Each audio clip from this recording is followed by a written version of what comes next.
великий народе великої країни. У нас і нашої держави немає часу на довгі лекції з історії. Тож я не буду говорити про минуле, скажу про реалії і майбутнє. За мною Україна у її міжнародно визнаних кордонах. І вони залишаться такими. Попри все, попри будь-які заяви та дії Російської Федерації. Так само, як і ми залишаємось спокійними і впевненими у собі. За це я хочу подякувати всім вам, наші громадяни.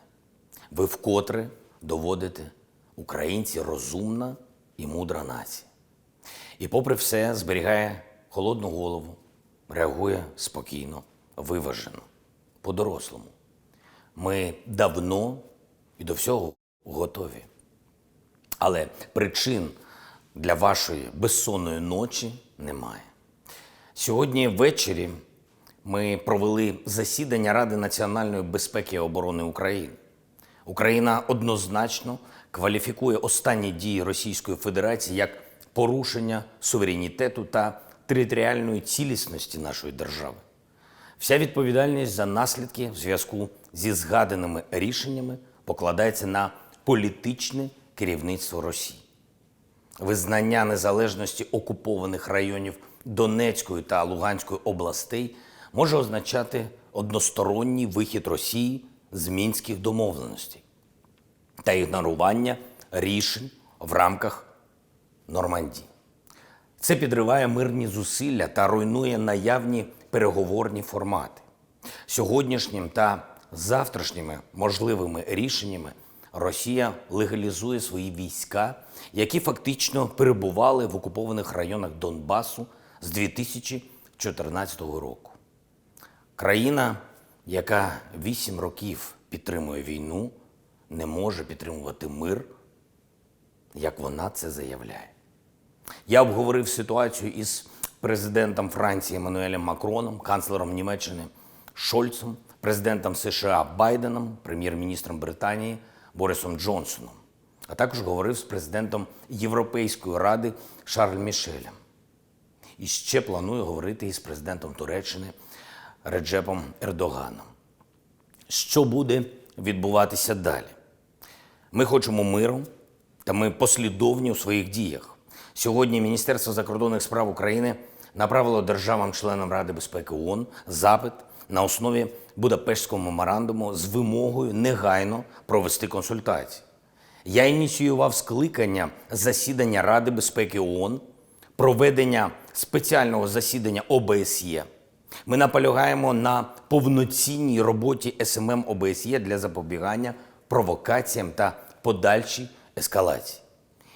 Також ініційовано екстрене скликання саміту Нормандської четвірки.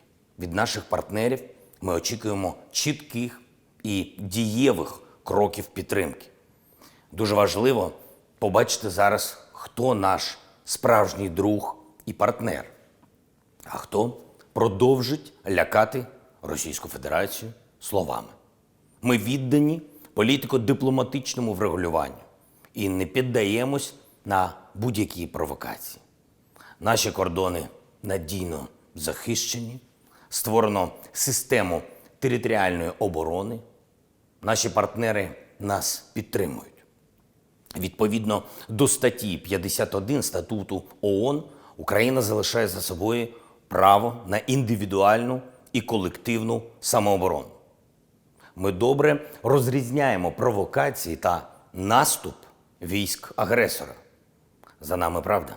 І правду ми ніколи не будемо приховувати від вас.